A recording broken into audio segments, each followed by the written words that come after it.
Doctor Mohammad Helal Uddin, আপনাকে দিয়ে আমি শুরু করতে চাই।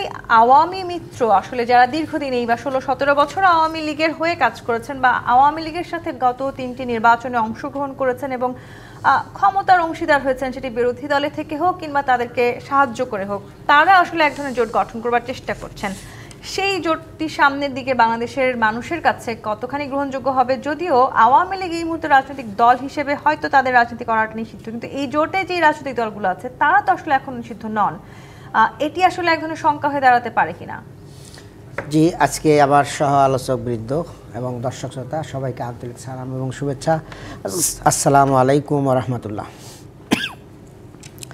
দেখুন, শেখ হাসিনা একদিনে ফ্যাসিস্ট হয় নাই।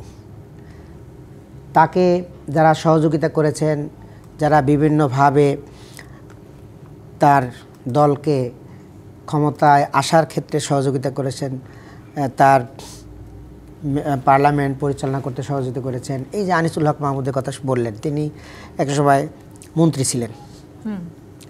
তো এরকম যারা আজকে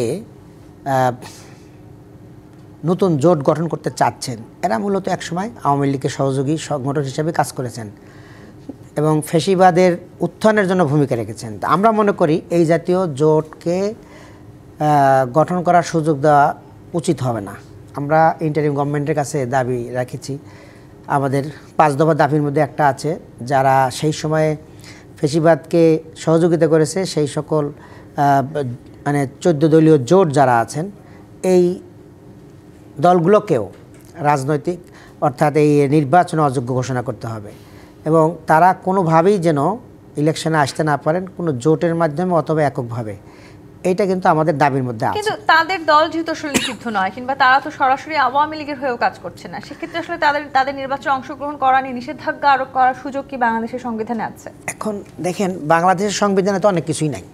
বাংলাদেশের সংবিধানে ইন্টারিম গভর্নমেন্টও নাই। বাংলাদেশের সংবিধানে কি এই ইলেকশন করার কোনো বিধান আছে? নাই।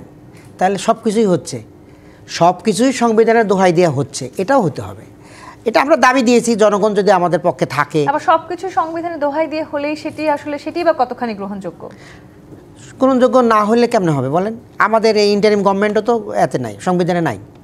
কিন্তু আমাদের যে জনগণের যে অভ্যুত্থান, জনগণ তাদের যে মানে সমর্থনটা দিয়েছিল এই সরকারের প্রতি, সেই জনগণের সমর্থন নাই। এই যে ফ্যাসিবাদের সাথে যারা সহযোগী ছিল তারা যেন নির্বাচন আসতে না পারে, এটা জনগণ চায়নি।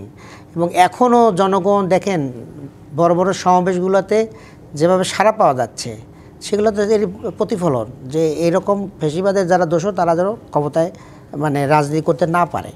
আপনাকে যদি একটু যুক্ত করে, 16টি দল মিলে আসলে এই জোট গঠনে একমত হয়েছে। এখন কি তাহলে 16টি দলকে নিষিদ্ধ করা সম্ভব? আওয়ামী লীগ সহ যদি আমি যোগ করি তাহলে 17টি দল। শোনেন, যে দলগুলো মানে নাম আছে তাদের কেন্দ্রীয় কার্যালয় আছে কিনা সেটি তো সন্দেহ আছে, এবং তাদের কয়জন মানে কমিটি আছে, কয়টি কমিটি আছে, এগুলো দেখেন। খালি নাম দিলাম 16 দিলেই হবে?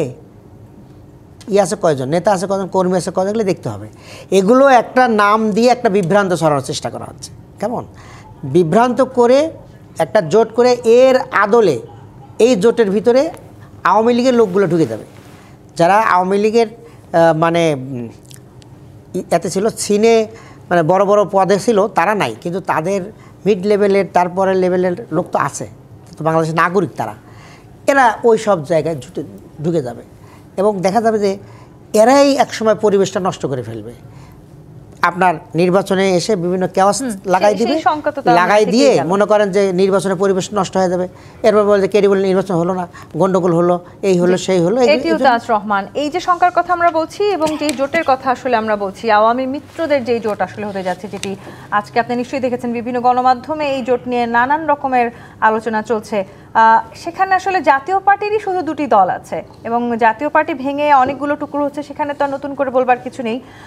আপনাদের যে দল সেটি যদিও এই জোটের অংশ নয়, কিন্তু জাতীয় পার্টিকে কি আবারও তাহলে আওয়ামী লীগকে ফিরে নিয়ে আসার কিংবা যে নতুন জোটের মধ্যে দিয়ে আওয়ামী লীগের ফিরে আসার এক ধরনের অস্ত্র হিসেবে ব্যবহার করার সুযোগ তৈরি হচ্ছে? ধন্যবাদ আপনাকে, আমার 2 সহ-আলোচক দর্শক সবাইকে সালামের শুভেচ্ছা। দেখেন, জোট তো বাংলাদেশের অনেক আগে থেকেই শুরু হয়েছে। জোট বাংলাদেশে যেমন আছে, মাদার অফ ডেমোক্রেসি ব্রিটেনেও জোট আছে। আপনার পার্শ্ববর্তী দেশ ইন্ডিয়াতে এনডিএ, ন্যাশনাল ডেমোক্রেটিক অ্যালায়েন্স, যেটা বিজেপির 3 টাইমস পাওয়ারে আসছে জোট করে। জোট খারাপ কিছু না। জোট হলে হয় কি, বাংলাদেশের সব জায়গার মানুষগুলা ভোট দিতে পারে এই জোটের অংশগ্রহণ করে। এখন সেখানে আপনি বলবেন ফ্যাসিস্টের দোসর আছে, সেখানে ফ্যাসিস্টের মন্ত্রীরা আছে, সেটা আপনি বলতে পারেন। কিন্তু সেই মন্ত্রীর বিরুদ্ধে স্পেসিফিক কোনো দুর্নীতি যদি কোনো অপরাধের তাকে দোষী সাব্যস্ত না করেন, তাহলে তারা বাইর করবেন কী করে এই জায়গা থেকে? বিএনপির সাথে জামাত ছিল, বিএনপির দোষের কারণে আওয়ামী লীগের সাথে ছিল। 86-এ আমাদের পার্লামেন্টের যে নির্বাচনে জামাত প্রথম ইলেকশন করেছে, হুসাইন মোহাম্মদ এরশাদ তখন ছিলেন রাষ্ট্রপতি, আওয়ামী লীগ আসছে সেই ইলেকশনে বিরোধী দল হিসেবে, তো করেছে। তারা অন্যায় করে নাই এবং সংবিধান বিরোধীও করে নাই। ইলেকশনে যাওয়া কিন্তু নৈতিকভাবে আপনি প্রশ্ন করতে পারেন, কিন্তু সাংবিধানিকভাবে কিন্তু অন্যায় না। যাওয়া অন্যায় না, না যাওয়া অন্যায় না। আপনি যাবেন না, আপনার সেটা আপনার ব্যাপার। এখন জোট নিয়ে নির্বাচনের যদি প্রতিবন্ধকতা সৃষ্টি করে, দেশের মানুষের জন্য যদি কোনো থ্রেট হয়, ভোটারদের জন্য হয়, পলিটিক্যাল পার্টির জন্য আনরেস্ট হয়, সেটা আপনি বলতে পারেন। আমরা তো মনে করি যারা অলরেডি আছে, ঐক্যমত কমিশন নামে যে একটা কমিশন হয়েছিল, সেই কমিশনের দলের একজন নেতা যে দলে আছে, আমার ভাই যেটা বললেন যাদের অফিস নাই, ট্রু, এদেশে অনেক দল আছে যাদের কোনো অফিস নাই, নিজে চেয়ারম্যান বউকে করেছে আপনার সেক্রেটারি জেনারেল, এরকম লোকও তো ঐক্যমত কমিশনে গিয়েছে।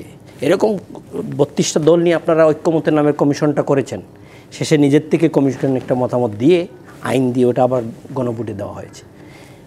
তো অনেস্টলি কী বলি, Bangladesh is divided by 2 fraction. একটা হলো যে 71-এর মুক্তিযুদ্ধটা ধরে রাখতেই হবে, আরেকটা হলো না, মুক্তিযুদ্ধে বেশি 24টা আমাদের ধরে রাখতে হবে। আমি ব্যক্তিগতভাবে মনে করি আপনি মুক্তিযুদ্ধকে আপনি বাদ দিতে পারবেন না। আপনাদের এখানে 5 আগস্টের পরে এসে বলছি যে সংবিধান ছুঁড়ে ফেলে দিবেন, এটা অধিকার কে আপনাকে দিয়েছে? এই সংবিধানের আলেকে আরেকটা অ্যামেন্ডমেন্ট করেন, অ্যাড করেন, 24 নেন, 71 নিয়ে আপনি থাকতে হবে। বাইরে গিয়ে আমরা অনেক কিছু করতে পারছি প্রয়োজন অনুযায়ী না। সংবিধানের আমি এই কথাটা বলি, সংবিধানের বাইরে গিয়ে আপনি কোনো কিছু করতে পারবেন না। এগুলো ইভেন্চুয়ালি আপনাকে আইনে পরিণত করতে হবে। এটা নেক্সট পার্লামেন্টে এগুলো সব কিন্তু আপনাকে রেটিফাই করতে হবে। সব রাজনৈতিক দলকে নিষিদ্ধ ঘোষণা করতে থাকাটাই বা কতখানি গণতান্ত্রিক? না, আপনি রাজনৈতিক দলকে নিষিদ্ধ করা মানে হলো পার্টিসিপেটরি যেটা করার কথা ছিল, ইনক্লুসিভ যেটা হবে সেটা হচ্ছে না। আপনি যদি ইনক্লুসিভনেস বন্ধ করে দেন, তাহলে আওয়ামী লীগকে আপনি যে ফ্যাসিস্টের তকমা আমরা দিয়েছি, আলোচনা করেছি আপনার টকশোতে এসে, সেইটা যদি আমরা একই জিনিস আবার হয়ে যায়, তাহলে তো আর সেই জিনিসটা পাচ্ছেন না। আপনি ইনক্লুসিভ ইলেকশন করতে হলে আপনাকে স্পেস দিতে হবে, রাজনৈতিক দলগুলো আসতে হবে, জনগণ অংশগ্রহণ করতে হবে। আমাকে বাদ দিয়ে, জাতীয় পার্টিকে যদি বাদ দিয়ে ফেলেন, তা আমার যে ফলোয়াররা আছে, আমার যে এলাকার ভিত্তিক লোক আছে, এই লোকগুলো কিন্তু নির্বাচনে অংশগ্রহণ যাবে।